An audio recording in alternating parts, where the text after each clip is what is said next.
ইয়াউমা খালাকাস সামাওয়াতি ওয়াল আরদ মিনহা আরবাআতুন হুরুম, যে আল্লাহ পাক রব্বুল আলামিন এই পৃথিবীর গণনা শুরু করেছেন পৃথিবীর শুরু লগ্ন থেকেই। মাস হিসেবে আল্লাহ পাক রব্বুল আলামিন 12টি মাস দান করেছেন, আর সেই হিসেবে আল্লাহ পাক রব্বুল আলামিন এই 12 মাসের একটা মাস হচ্ছে মুহররম মাস। আর মুহররম মাস অন্য দিক থেকে সম্মানিত মাস হিসেবে আল্লাহ পাক রব্বুল আলামিন পবিত্র কোরআনুল কারিমে ঘোষণা করেছেন যে 4টা মাস আল্লাহর কাছে পবিত্র এবং সম্মানিত। এই 4 মাসের মধ্যে একটা হচ্ছে মুহররম মাস। তো এই মুহররম মাস ওই দিক থেকে গুরুত্বপূর্ণ। দ্বিতীয় হচ্ছে মুহররম মাসে আল্লাহ পাক রব্বুল আলামিনের অনেক গুরুত্বপূর্ণ ঘটনা এই মুহররম মাসে ঘটেছে। আমাদের কাছে মুহররম হয়তো পরিচিত শুধু কারবালার ইতিহাস বা কারবালার সম্পর্ক নিয়ে, কিন্তু মুহররমের সম্পর্ক হচ্ছে সৃষ্টির শুরু লগ্ন থেকেই। আল্লাহ পাক রব্বুল আলামিন যখন আদম আলাইহিস সালামকে দুনিয়াতে পাঠান, ওই দুনিয়ার যখন পাঠিয়েছেন, পাঠানোর পরে আদম আলাইহিস সালাম যখন আল্লাহর কাছে ক্ষমা চাইছেন, তওবা করতেছিলেন, ক্ষমা চাইতেছিলেন, তখন এক পর্যায়ে আদম আলাইহিস সালামের এই তওবাকে আল্লাহ পাক রব্বুল আলামিন আরাফাতের ময়দানে আল্লাহ পাক রব্বুল আলামিন 10 মুহররম এই আদম আলাইহিস সালামের তওবাকে কবুল করে নেন। ওই দিন আল্লাহ পাক রব্বুল আলামিন আদম আলাইহিস সালামকে ক্ষমার ঘোষণা করে দেন। এরপরে যখন নূহ আলাইহিস সালামের কিস্তি প্লাবনে ভাসতে ছিল, দীর্ঘ সময় প্লাবনে ভাসার পরে 10ই মুহররম জুতি পাহাড়ে এসে ওই কিস্তি অবতরণ করে। তারা 10 মুহররম ওইখান থেকে নেমে আসে। মূসা আলাইহিস সালামের সাথে ফেরাউনের দীর্ঘ এই জুলুম নির্যাতন যে চলতেছিল, এইভাবে চলতে চলতে একসময় 10 মুহররম আল্লাহ পাক রব্বুল আলামিন মূসা আলাইহিস সালামকে ফেরাউনের কবল থেকে উদ্ধার করেন, এবং এই 10 মুহররমেই ফেরাউনকে তার সদল বলে ওই নীল নদে ডুবিয়ে তাকে চিরদিনের জন্য বিদায় করে দেন। এমনিভাবে ঐতিহাসিক বিভিন্ন ঘটনা আল্লাহ পাক রব্বুল আলামিন এই 10 মুহররমে ঘটিয়েছেন। আল্লাহ রসুল সাল্লাল্লাহু আলাইহি ওয়াসাল্লাম দুনিয়াতে আসার পরে এই 10 মুহররমের ব্যাপারে আল্লাহর হাবিব বিশ্বনবী সাল্লাল্লাহু আলাইহি ওয়াসাল্লাম 10 মুহররমের ফজিলত ঘোষণা করেছেন যে 10 মুহররম, এই 10 মুহররমে আল্লাহর হাবিব বিশ্বনবী সাল্লাল্লাহু আলাইহি ওয়াসাল্লাম রোজা রাখতেন। কি করতেন? রোজা রাখতেন। এবং 10 মুহররমের রোজার ফজিলতের ঘোষণা আল্লাহর হাবিব বিশ্বনবী সাল্লাল্লাহু আলাইহি ওয়াসাল্লাম তার হাদিসের মধ্যে বলে গিয়েছেন, আফজলুস সিয়ামি বাদা রমাদান শাহরুল্লাহিল মুহররম। আল্লাহ রাসূল সাল্লাল্লাহু আলাইহি ওয়াসাল্লাম বলেন, মুসলিম শরীফের হাদিসের মধ্যে আল্লাহর রাসূল সাল্লাল্লাহু আলাইহি ওয়াসাল্লাম বলেন, আফজলুস সিয়ামি বাদা রমাদান শাহরুল্লাহিল মুহররম। রমজানের পরে সর্বোত্তম রোজা হচ্ছে মুহররমের রোজা। এই মুহররমের রোজার ব্যাপারে আল্লাহ রাসূল সাল্লাল্লাহু আলাইহি ওয়াসাল্লাম ঘোষণা করেছেন যে তোমরা মুহররমের রোজা রাখো। মুহররমের রোজার অনেক ফজিলত। এরপরের হাদিসে আল্লাহ রাসূল সাল্লাল্লাহু আলাইহি ওয়াসাল্লাম বলেন, সিয়ামু ইয়াউমি আশুরা ইন্নী আহতাসিবু আলাল্লাহি আইয়ুকাফিরা আস-সানাতাল্লাতী ক্বাবলাহু ওয়াস-সানাতাল্লাতী বা'দাহু। যে ব্যক্তি নাকি এই আশুরার রোজা রাখবে, আল্লাহ পাক রব্বুল আলামিন তার পূর্বের এবং পরের 1 বৎসরের গুনাহ ক্ষমা করে দিবেন কে? আল্লাহ তাআলা তার গুনাহগুলোকে ক্ষমা করে দিবেন। এজন্য আল্লাহ রাসূল সাল্লাল্লাহু আলাইহি ওয়াসাল্লাম হাদিসের মধ্যে ইরশাদ করেছেন, এই রোজা কোথায় থেকে পেলাম এটাও তো একটু জানা দরকার, ঠিক কিনা? তো এই রোজা আমরা কিভাবে পেয়েছি? এই রোজা মূসা আলাইহিস সালাম যে ফেরাউনের কবল থেকে উদ্ধার হয়েছিলেন এবং তার পূর্বে যে সকল নবীরা দুনিয়াতে এসেছেন তাদের ঐতিহাসিক যেই ঘটনাগুলো ছিল, নূহ আলাইহিস সালাম তিনি ওই কিস্তি নিয়ে অবতরণ করেছেন, আদম আলাইহিস সালাম তিনি তার তওবাকে কবুল করে নিয়েছেন, এমনি অন্য অন্য নবীর বিভিন্ন ঘটনা আল্লাহ পাক রব্বুল আলামিন এই দিন সংগঠিত করেছেন। এজন্য মূসা আলাইহিস সালাম এই দিন রোজা রাখতেন। এই দিন কি করতেন? 10 মুহররম আল্লাহর কাছে শুকরিয়া আদায় করার জন্য রোজা রাখতেন। তো শুকরিয়া আদায় করার জন্য যখন রোজা রাখতেন, আল্লাহ রাসূল সাল্লাল্লাহু আলাইহি ওয়াসাল্লাম যখন নবুয়ত প্রাপ্তির পরে ইসলামের ঘোষণা হয়েছে, তখন দেখলেন ইহুদিরা এই দিন কি করে? রোজা রাখে। তখন মূসা আলাইহিস সালামের অনুসরণ করে বিশ্বনবী সাল্লাল্লাহু আলাইহি ওয়াসাল্লাম সাহাবীদেরকে বললেন, হে আমার সাহাবীরা, নাহনু আহাক্কু বিমূসা মিনকুম ফাসামাহু ওয়া আমারা বিসিয়ামিহি, আমরা তোমাদের চেয়ে অর্থাৎ ইহুদিদের চেয়ে আমরা হচ্ছি মূসা আলাইহিস সালামের অনুসরণ করার দিক থেকে বেশি হকদার, ঠিক কিনা? এজন্য মূসা আলাইহিস সালামকে অনুসরণ করে আল্লাহ রাসূল সাহাবীদেরকে বলতেছেন, নাহনু আহাক্কু বিমূসা মিনকুম ফাসামাহু ওয়া আমারা বিসিয়ামিহি, হে আমার সাহাবীরা, মূসা আলাইহিস সালামকে যদি অনুসরণ করতে হয় তাহলে ইহুদিদের চাইতেও আমরা হচ্ছি তাকে অনুসরণ করার দিক থেকে বেশি হকদার। কারণ তিনি আমার ভাই মূসা, তিনি নবী ছিলেন, আমিও নবী, আর তাকে যদি অনুসরণ করতে হয় তাহলে আমরা বেশি হকদার। এজন্য এই দিন যদি রোজা রাখতে হয় তাহলে আমরা রোজা রাখবো। কি করব? আমরা রোজা রাখবো। এজন্য আল্লাহ রাসূল সাল্লাল্লাহু আলাইহি ওয়াসাল্লাম ফাসামাহু, তিনি ওই দিন রোজা রেখেছেন, ও আমারও বিসিয়ামিহি, এবং সাহাবীদেরকেও ওই দিন রোজা রাখতে আদেশ করেছেন। সাহাবীদেরকে কি করেছেন? রোজা রাখার জন্য নির্দেশ দিয়েছেন যে তোমরাও কি করো? এই দিন রোজা রাখো। এই দিন যদি তোমরা রোজা রাখো তাহলে তোমাদেরকেও ওই 1 বৎসরের পূর্বের এবং পরের গুনাহ ক্ষমা করে দিবেন কে?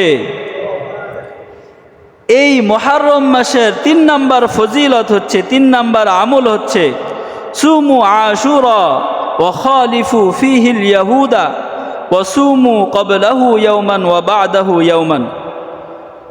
সহিহ ইবনে হিব্বান, সহিহ ইবনে খুজাইমার হাদিসের মধ্যে আসছে যে আল্লাহ রাসূল সাল্লাল্লাহু আলাইহি ওয়াসাল্লাম আশুরার ব্যাপারে, 10 মুহররম আশুরার ব্যাপারে যে আমল করার কথা বলেছেন, এই দিনে রোজা রাখার ব্যাপারে আল্লাহ রাসূল বলছেন যে তোমরা এই দিন রোজা রাখো, আশুরার দিন কি করো? রোজা রাখো। সাথে সাথে ওয়া খালিফু ফিহিল ইয়াহুদা, তোমরা ইহুদিদেরকে সাথে বিরোধ আচরণ করো, অর্থাৎ তাদের অনুসরণে তোমরা একদিনই রোজা রেখো না। ওয়াসুমু ক্বাবলাহু ইয়াওমান ওয়া বা'দাহু ইয়াওমান, তোমরা আশুরার দিন রোজা রাখবে, সাথে হয়তো আশুরার আগের দিন মিলিয়ে 2 দিন রোজা রাখবে, নয়তো পরের দিন মিলিয়ে আশুরার সাথে 2 দিন রোজা রাখবে। কয় দিন রাখবে? কথা বলেন, কয় দিন রোজা? 2 দিন।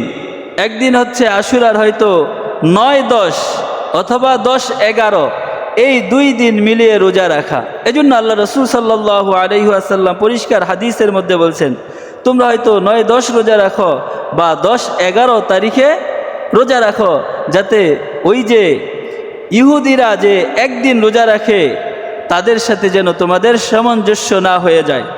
কারণ ইহুদি খ্রিস্টান ভিন্ন ধর্মাবলম্বীদেরকে সবসময় তাদের অনুসরণ করতে নিষেধ করেছেন কে? আল্লাহও নিষেধ করেছেন, সাথে সাথে আল্লাহর রাসূলও নিষেধ করেছেন। এইখানেও এসে আল্লাহর রাসূল নিষেধ করেছেন।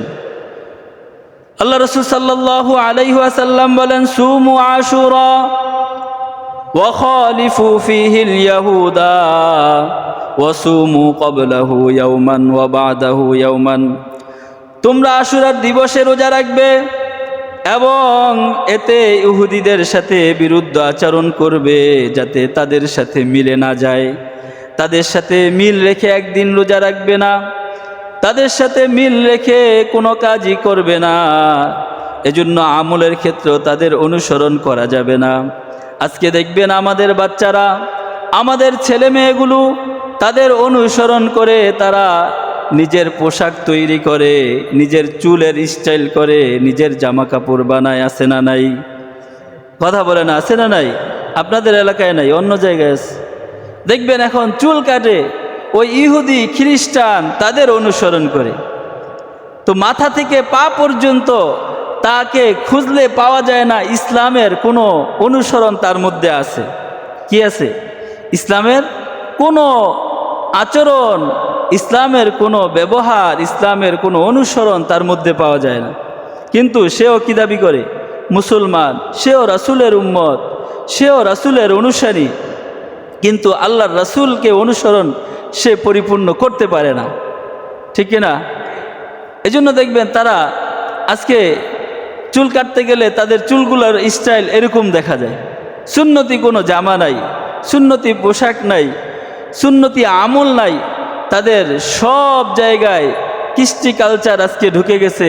বিয়ে শাদির মধ্যে দেখবেন তাদের অনুসরণ। বিয়ে শাদির মধ্যে ওই ডিজে পার্টি না করলে বিয়ে হবে না। এরপরে নারী পুরুষ একসাথে চলনে না গেলে, একসাথে খাওয়া দাওয়ার ব্যবস্থা না করলে বিয়ের সম্পূর্ণ হবে না। আবার ওই যে বরের কনে আছে, এই কনেকে সাজায় গুছায় সবার সামনে স্টেজে বসায় রাখে, যে দর্শক এই দিন সবাই তাকে দর্শন দিবে। কি করবে? এই দিন তাকে কি করবে? তাকে দর্শন দিবে। এই জন্য তাকে কি করে? আলাদা স্টেজ সাজায়, ওইখানে মঞ্চ বানায় সুন্দর চেয়ারের মধ্যে বসায় রাখে। যত মানুষ আসে তত মানুষ তাকে দেখতে থাকে। আছে না নাই? আপনারা করেন না, অন্যরা করে। হ্যাঁ, তো এই অবস্থা আজকে। এগুলো মুসলমান, একজন মুসলমান তার প্রত্যেকটা কদম তো হবে আল্লাহর রাসূলের স্মরণে। ঠিক কিনা? প্রতিটা কদম, প্রতিটা আমল, প্রতিটা কথা হবে কার স্মরণে? আল্লাহর রাসূলের স্মরণে। কিন্তু তার প্রত্যেকটা আমল আজকে ওই ইহুদি খ্রিস্টান বিধর্মীদের কৃষ্টি কালচারের মধ্যে চলতেছে। ঠিক কিনা? এই জন্য আজকে দেখবেন আমাদের ঘরের মধ্যে কোনো বরকত নাই, সংসারের মধ্যে কোনো আয় উন্নতি নাই, মিল মোহাব্বত নাই, ভালোবাসা নাই। সন্তানগুলো আস্তে আস্তে ওই দিকে চলে যাচ্ছে। এজন্য আল্লাহ রাসূলকে যারা অনুসরণ করবে, তাদের অনুসরণ করে যারা জীবন যাপন করবে, তাদের ঘরগুলো শান্তিতে পরিপূর্ণ করে দিবেন কে? এজন্য আল্লাহ রাসূল সাল্লাল্লাহু আলাইহি ওয়াসাল্লাম আমল দিয়ে দিয়েছেন। আমল এই দিন দেখবেন যখন আশুরা আসে, আশুরার আগ থেকেই শুরু হয়ে যায় ডাক ঢোল পিটানো। একদল লোক তারা এইভাবে আশুরার দিন তাজিয়া মিছিল বের করে। তাজিয়া মিছিলের মধ্যে তারা কি করে? 1 মাস আগ থেকে প্রস্তুতি নিতে থাকে, ব্যানার ফেস্টুন করে। এই দিন আসলে তারা সেমিনার করে, তারা কম্পিটিশন করে, বিভিন্ন লিফলেট বিতরণ করে। এইভাবে বিভিন্ন জায়গায় তারা বিভিন্ন আয়োজন করে। ঢাকার মধ্যে দেখবেন বিশাল আকারে তারা তাজিয়া মিছিল বাইর করে আর হাই হুতাশ করে, হাতুম মাতুম করে। এইভাবে তারা হাই হুতাশ করে। কিন্তু এই দিনের আমল তো এটা না। আল্লাহর রাসূল যে আমল করে গেছেন ওই আমল তারা করে না, কিন্তু তারা এইভাবে নিজের রক্ত ঝরায়, এইভাবে মাতুম করে, গান বাজনা বাজায় আর পাগলের মতো ঘোরে। অথচ আল্লাহ রাসূল সাল্লাল্লাহু আলাইহি ওয়াসাল্লাম এই দিন এই সমস্ত কাজ করতে সম্পূর্ণ নিষেধ করেছেন কে? সম্পূর্ণভাবে আল্লাহ তাআলা নিষেধ করে দিয়েছেন।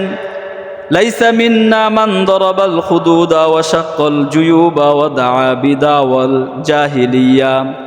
আল্লাহ রাসূল সাল্লাল্লাহু আলাইহি ওয়াসাল্লাম বলেন, বুখারী শরীফের হাদিসের মধ্যে, যে ব্যক্তি সুখে দুঃখে চেহারায় চপেটাঘাত করবে, জামার বুক ছিঁড়ে ফেলবে এবং জাহিলি যুগের ন্যায় হাই হুতাশ করবে, সে আমার উম্মতের অন্তর্ভুক্ত হতে পারে না। কি বলেছেন? এই দিনে যারা এভাবে মাতুম করবে, এভাবে মিছিল বের করবে, তারা আমার উম্মত হতে পারে না। কি হতে পারে না? তারা আমার উম্মত হতে পারে না। এটা কোথায় থেকে আসলো সেটাও একটু জানা দরকার আছে না নাই? এই যখন নাকি আল্লাহ রাসূল সাল্লাল্লাহু আলাইহি ওয়াসাল্লামের সবচাইতে মহাব্বতের মানুষদের মধ্যে মানুষ ছিলেন হাসান হোসাইন, তার নাতি হযরতে ফাতেমা রাদিয়াল্লাহু তাআলা আনহার সন্তান হযরত আলী রাদিয়াল্লাহু তাআলা আনহুর পুত্র, দুই পুত্র হাসান হোসাইন। এই হোসাইন রাদিয়াল্লাহু তাআলা আনহুকে আল্লাহ রাসূল সাল্লাল্লাহু আলাইহি ওয়াসাল্লাম ব্যাপক ভালোবাসতেন, খুব বেশি ভালোবাসতেন। তাদেরকে এত বেশি ভালোবাসতেন যে তাদের জন্য আল্লাহ রাসূল যখন ছোট ছিল নাতিরা, তখন আল্লাহ রাসূল যখন সেজদায় যাইতেন, দেখবেন এখনও যখন পিতামাতা নামাজ পড়ে বাচ্চারা সামনে থাকে, তখন সেজদায় গেলে তারা তার সাথে সেজদায় পড়ে, আবার তার সাথে তার ঘাড়ে উঠা যায়, এইভাবে তার মাথায় এসে বইসা থাকে, করে কিনা? তো আল্লাহ রাসূল সাল্লাল্লাহু আলাইহি ওয়াসাল্লাম যখন এইভাবে সেজদায় যাইতেন, তখন এই হুসাইন হাসান তখন তারা কি করতেন? এইভাবে আল্লাহ রাসূলের ঘাড়ে উঠতেন, আল্লাহ রাসূলের সেজদায় পড়ে থাকতেন। যতক্ষণ পর্যন্ত ঘাট থেকে না নামতেন ততক্ষণ পর্যন্ত আল্লাহ রাসূল সেজদা থেকে উঠতেন না। এইভাবে মহাব্বত করতেন। তো একদিনের ঘটনা, আল্লাহ রাসূল সাল্লাল্লাহু আলাইহি ওয়াসাল্লামকে হুসাইন রাদিয়াল্লাহু তাআলা আনহু বলতেছেন, হে নানা, আপনি সবার সবচাইতে উত্তম না আমি সবচাইতে উত্তম? আপনি সবচাইতে দামি না আমি দামি? তখন আল্লাহ রাসূল সাল্লাল্লাহু আলাইহি ওয়াসাল্লাম বলতেছেন, আমি দামি। তখন বলতেছেন যে আপনার বাবার পরিচয় কি, আপনার বাবার নাম কি? বলছেন, আমার বাবার নাম তো আব্দুল্লাহ। আপনার বাবার চাইতেও আমার বাবা বেশি দামি, কারণ আমার বাবা হচ্ছে একজন রাসূলের, একজন নবীর জামাতা হযরতে আলী কাররামাল্লাহু ওয়াজহা, তিনি একজন কিবারে সাহাবী। যখন বলতেছেন যে সবচাইতে উত্তম আমার বাবা, তখন বলতেছেন, হ্যাঁ তোমার বাবাই তো সবচাইতে উত্তম, তাহলে এই পর্বে আপনি আমার থেকে ঠকে গেছেন। এরপরে আবার যখন বলতেছেন আপনার মার নাম কি? হযরতে রাসূল করিম সাল্লাল্লাহু আলাইহি ওয়াসাল্লাম বলতেছেন, আমার মার নাম হচ্ছে আমেনা। বলতেছেন, আমার মার নাম কি আপনি জানেননি? আমার মা হচ্ছেন হযরতে ফাতেমা রাদিয়াল্লাহু তাআলা আনহা। আপনার মাকে কয়জন চেনে? আমার মা হচ্ছেন জান্নাতের সর্দারনী, তিনি জান্নাতি নারীদের সর্দার হবেন। আপনার মা বেশি দামি না আমার মা বেশি দামি? তখন আল্লাহর রাসূল বলতেছেন, তোমার মা বেশি দামি। তখন আবার বলতেছেন, হে নানা, আপনি বলেন তো আপনার নানার নাম কি? আল্লাহর রাসূল বলছেন, আমার নানার নাম অমুক। তখন আল্লাহর রাসূলকে বলতেছেন, আমার নানাকে আপনি চিনেননি? আমার নানা হচ্ছেন বিশ্বনবী, রহমাতুল লিল আলামিন, সৈয়দুল মুরসালিন, খাতামুন নবীন, হযরতে মুহাম্মদুর রাসূলুল্লাহ সাল্লাল্লাহু আলাইহি ওয়াসাল্লাম। আমার নানা সব নবীদেরও নবী, সমস্ত মানুষের নবী, সমস্ত মাখলুকের নবী। আপনার নানা এমন নবী হইতে পারছে নাকি? তখন আল্লাহ রাসূল বলতেছেন, না, তোমার নানা তো সবার চাইতে দামি। তখন বলতেছেন, আমি দামি না আপনি দামি? এইভাবে যখন আল্লাহর রাসূল সাল্লাল্লাহু আলাইহি ওয়াসাল্লাম নাতিকে জিতাই দিছেন, ওই নাতি যখন নাকি 61 হিজরিতে কারবালায় শাহাদাত বরণ করেন, এরও আগে আল্লাহর রাসূল সাল্লাল্লাহু আলাইহি ওয়াসাল্লাম এই আমল করে গেছেন, ঠিক কিনা? ওই কারবালার ইতিহাস, সর্বশেষ কারবালার ইতিহাস এসেছে। কারবালার ইতিহাস একটি ঐতিহাসিক ঘটনা। আল্লাহ রাসূল সাল্লাল্লাহু আলাইহি ওয়াসাল্লামের নাতি হুসাইন রাদিয়াল্লাহু তাআলা আনহুকে শাহাদাত বরণ করানো হয়েছে। ওই ঘটনা ছিল একটি ষড়যন্ত্র ঘটনা।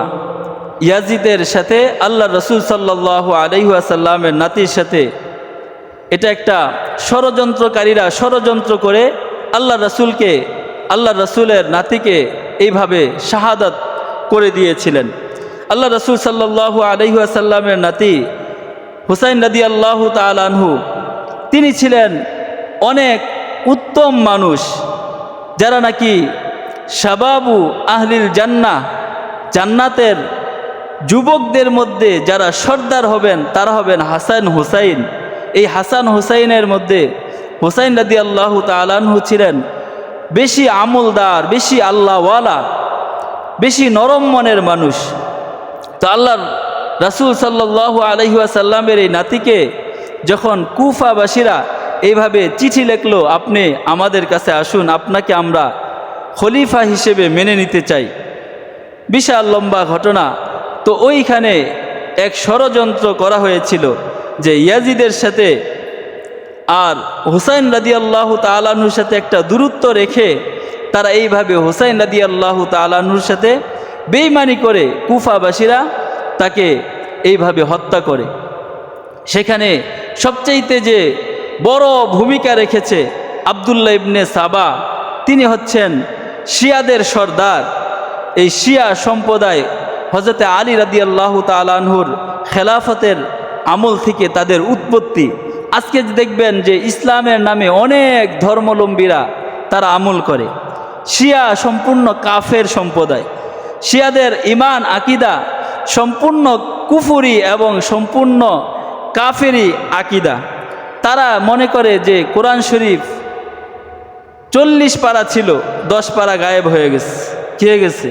10 পারা গায়েব হয়ে গেছে। এইভাবে হযরতে রাসূল করিম সাল্লাল্লাহু আলাইহি ওয়াসাল্লাম নবুয়তের উপযুক্ত ছিলেন না, হযরতে আলী ছিলেন নবুয়তের উপযুক্ত।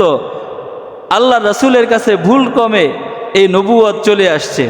এইভাবে বিভিন্ন আকিদা, এমন ভ্রান্ত, এমন পথভ্রষ্ট আকিদা তাদের, যেই আকিদা যদি কেউ বিশ্বাস করে তাহলে তার ঈমান থাকবে না। আজকে দেখবেন যারা এইভাবে শিয়ারা এই যে যত এই হযরতে হুসাইন রাদিয়াল্লাহু তাআলা আনহুকে এইভাবে বড় করতে করতে তারা বেশি আবেগপ্রবণ হয়ে অন্য সাহাবীদেরকে তারা কি করে? গালিগালাজ করে। কিন্তু আল্লাহ রাসূল সাল্লাল্লাহু আলাইহি ওয়াসাল্লাম বলছেন কি, আসহাবুকান নুজুম ইক্তিদাইতুম ইহতিদাইতুম, আমার সাহাবীরা, সকল সাহাবীরা কি আসমানের তারকারাজি সমতুল্য, যারা তাদের অনুসরণ করবে তারাই হেদায়েত পেয়ে যাবে। সুবহানাল্লাহ। এজন্য সাহাবীদেরকে কি করা যাবে না, এই কারবালার ইতিহাস সামনে এনে সাহাবীদের গালিগালাজ করা যাবে না। কারণ ইয়াজিদের পিতা ছিলেন আমিরে মুআবিয়া রাদিয়াল্লাহু তাআলা আনহু, কাতেবে ওয়াহি। তিনি আল্লাহর রাসূল সাল্লাল্লাহু আলাইহি ওয়াসাল্লামের অনেক বড় একজন সাহাবী ছিলেন। তো এইখানে কারবালার যে ইতিহাস বলতে গেলে অনেক সময়ের প্রয়োজন। যে কারবালার ইতিহাসের মধ্যে আল্লাহ রাসূল সাল্লাল্লাহু আলাইহি ওয়াসাল্লামের নাতির সাথে একটা বেঈমানি করেছিল কুফাবাসীরা। যখন আল্লাহ রাসূলের নাতি হুসাইন রাদিয়াল্লাহু তাআলা আনহু চিঠি পাওয়ার পরে ওই মদিনা থেকে মক্কায় আসেন, মদিনা থেকে আসার সময় ওই সময়ের সাহাবীরা তাকে নিষেধ করেছিলেন, হে হুসাইন আপনি যেন না, কুফাবাসীরা আপনার সাথে ভালো আচরণ করবে না, তাদের ইতিপূর্বের ব্যবহার, ইতিপূর্বের ইতিহাস বেশি ভালো না। তিনি সরল মনে চলে আসছেন। যখন মক্কায় এসে পৌঁছছেন, মক্কার যেই সাহাবীরা ছিলেন আব্দুল্লাহ ইবনে ওমর সহ বড় বড় সাহাবীরা, তারা তাকে বাধা দিয়েছেন। তিনি সরল মনে ওইখানেও বাধা না মেনে তিনি চলে আসছেন।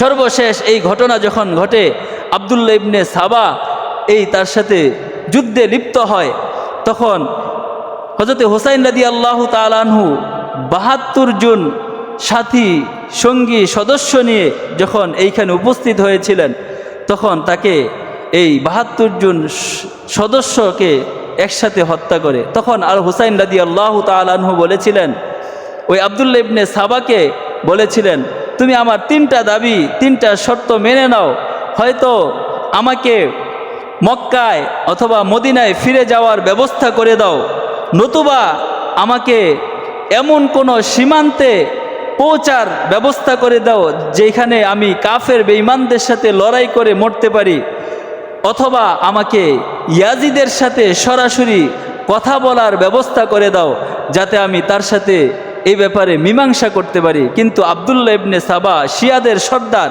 সে এইভাবে কোনো সুযোগ হুসাইন রাদিয়াল্লাহু তাআলা আনহুকে দেন নাই। তখন হুসাইন রাদিয়াল্লাহু তাআলা আনহু সহ এই ৭২ জন সদস্যকে একসাথে শাহাদাত করে দেন। এজন্য এই কারবালার ইতিহাস শুধু এই মুহররমের ইতিহাসের সাথে সীমাবদ্ধ না। মুহররমের যে আমল, মুহররমের যে ইতিহাস, এটা শুরু থেকে শেষ পর্যন্ত হাদিসের মধ্যে আসছে। যখন কিয়ামত সংঘটিত হবে 10 মুহররম, আল্লাহ তাআলা এই দুনিয়াকে এই ধ্বংস করে দিবেন, সেদিন এই 10 মুহররম কিয়ামত সংঘটিত হবে। এজন্য 4 নাম্বার আমল হচ্ছে, এই মুহররমের 4 নাম্বার আমল হচ্ছে মান ওয়াসা আলা ইয়াদিহি ফিন নাফাকাতি ইয়াউমা আশুরা ওয়াসা আল্লাহু আলাইহি সাইরা সানাতিহি। যাদের সামর্থ্য আছে এই দিন যেন তারা ভালো কিছুর আয়োজন করে, গরিব মিসকিনকে দান সদকা করে, বেশি বেশি দান সদকা করে, পরিবারের জন্য উত্তম জিনিস খরচ করে, যাতে এই দিন যদি উত্তম জিনিস খরচ করে তাহলে আল্লাহর কাছে আশা করা যায় আল্লাহ তাআলা তার পুরা বছর উত্তম সমস্ত কাজে উত্তমের ব্যবস্থা করে দিবেন। সুবহানাল্লাহ। এজন্য এই দিন সমস্ত বেদাত থেকে বেঁচে থাকা, কি করা, সমস্ত ইহুদিদের অনুসরণ থেকে, ওই তাজিয়া মিছিল থেকে এবং ডাক ঢোল থেকে তারা যেটা করে সেটা হচ্ছে হিন্দুয়ানি অনুসরণ। দেখবেন হিন্দুরা যেইভাবে তারা মূর্তি বানায়, মূর্তির পূজা করে, এরপরে রাস্তায় নিয়ে ঘোরাফেরা করে, সর্বশেষ ওই নদীতে যে তারা এটাকে বিসর্জন দেয়, ঠিক ওই তাজিয়া মিছিলে তারা সারাদিন ঘোরাফেরা করে, এইভাবে হাই হুতাশ করে তারা সর্বশেষ এইগুলোকে নিয়ে কি করে, নদীতে বিসর্জন দেয়। এজন্য এটা কখনো মুসলমানের কাজ হতে পারে না, এটা সম্পূর্ণ বিধর্মীদের কাজ। আল্লাহ তাআলা আমাদেরকে এই কথাগুলো বোঝার এবং সঠিকভাবে আমল করার তৌফিক দান করুন। ওয়া আখির দাওয়া।